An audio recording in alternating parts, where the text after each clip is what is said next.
Dre, who we got on the phone? Who's joining us? Who's happening? Oh, man. Y'all better gobble it up. Gobble it up, man. He's here, man. Rick Gobbell in the house. Say good morning to Dave Nemo on Nemo Nation, Gobbell. Good morning. How are you? Good morning, Rick. Good to have you on our new platform, man, where we are everywhere all at the same time, and it's pretty cool.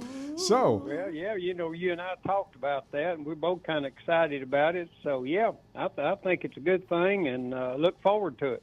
Yeah, me too. We were talking about the fact that trucking radio started in 1971, just across the neighborhood here in New Orleans, and we're back. Here in New Orleans again, kind of circling back. And you and I really, we both worked when we were in high school and college and everything, but our first real career job for me was 1972 when I joined Charlie on the Road Gang when I came back from the Army. You started your career in 72 as well. I sure did. I went to work for the old Tennessee Public Service Commission here in Tennessee. We were 13 of us across the state that was responsible for doing truck inspections on the side of the road, just like they're doing them today, or very similar to what they're doing today. And, you take 13 people in Tennessee, and I think now they're up to about 200 or 300 officers that do those same inspections that we did. Wow. So, but, in 1972, when I went to work for Tennessee Public Service Commission, which later that function was moved to the Tennessee Department of Safety, but I wasn't there then. I'd gone on to the Interstate Commerce Commission. But, we only had about 300,000 trucking companies nationwide. Mm-hmm. The Interstate Commerce Act applied to the trucking industry. It started back in the 1940s. With some safety regulations, but they only had a few federal safety investigators, and they weren't able to do too much because there wasn't that many of them, too many trucking companies. And states got into that business.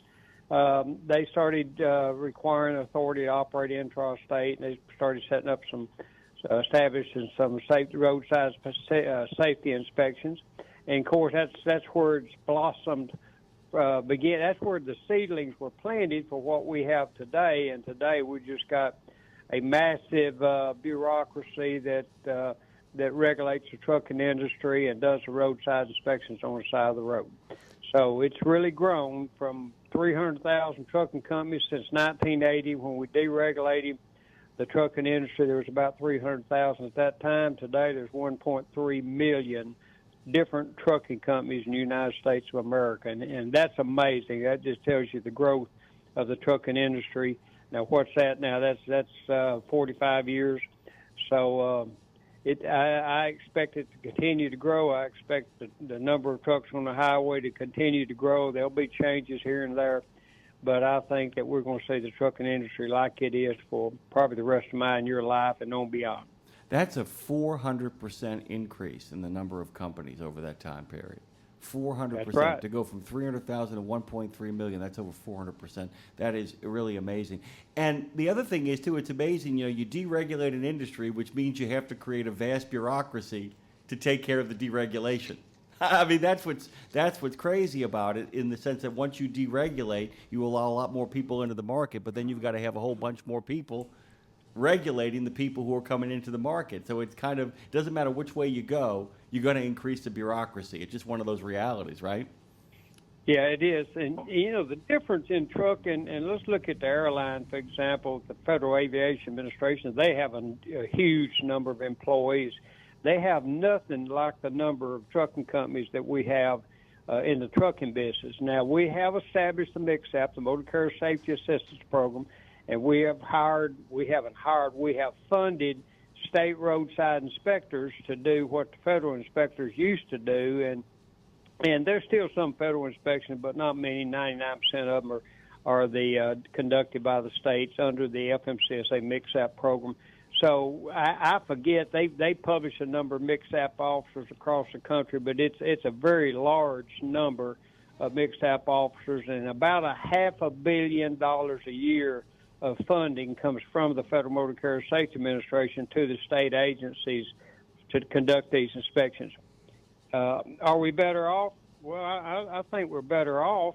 We got to have regulations. If we didn't, as I used to say when I worked for Federal Motor Carrier Safety Administration, they say, "How's that carriers doing?" I said, "They're acting as if there's no regulations. Drivers are driving. Yeah, drivers are driving from will to won't and can to can't. They're not qualifying their drivers. The drug tests they're not being conducted. So we have all kind of problems. And what is it? They said that one guy said one time, said, our safety performance is so bad, we run over everybody we can find. We just about run out of people to run over. We started running over ourselves." That guy saying that, it was based on a wreck where two of their trucks was getting up there near Cincinnati, Ohio, that long hill that goes into Cincinnati, that downgrade going into Cincinnati. One of them slowed down, the other run over. Jeez. When we were out there, we tell a story about another trucking company that run over everybody they could find. They finally run out of people to run over, and they lost control of one up there around Maryville, Tennessee one time, went across a vacant lot and run over a hitchhiker sleeping in the lot. Good Lord have mercy. Rick, it's not funny. It's not funny, but I think we're doing as a whole better. I'm disappointed with still the large number of fatality crashes we have every year in the trucking industry, even though most of them are not the truck driver's fault. Most of them are not the trucking company's fault. But we're still having a lot of crashes, and we've done everything. And I say we. I tell this story. I was talking to one of my old counterparts not too long ago that's still with the agency, and I asked the question. I said, "Why do we do this?" And she said, "Well, Rick, you ain't we no more." I said, "Well, I must be. Y'all send me a check every month." So they didn't think that was near as funny as I did. But I thought it was pretty cute. We thought it was pretty funny. Rick, we got about 2 minutes left here on this rapid fire half hour. I wanted to ask you really quickly, too.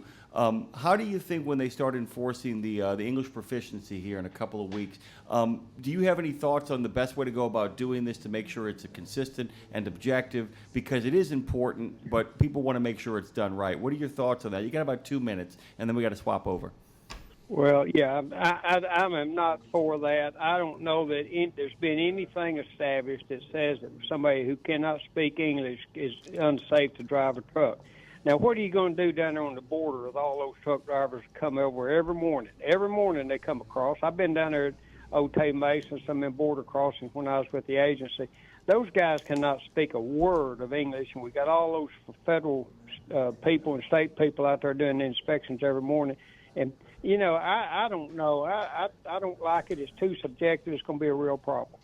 Rick Gobbell, of course, has joined us this morning. He's actually going to come on a couple of times over the course of the next few months, too, in the longer form on Nemo Nation and the end of the show. We're looking forward to that as well. Rick, thank you for joining us on the first Nemo Nation, brother.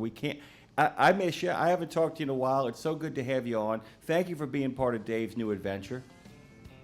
My pleasure, guys. Be safe out there. All right. Thank you, Rick. Rick Gobbell, of course. We love talking to him.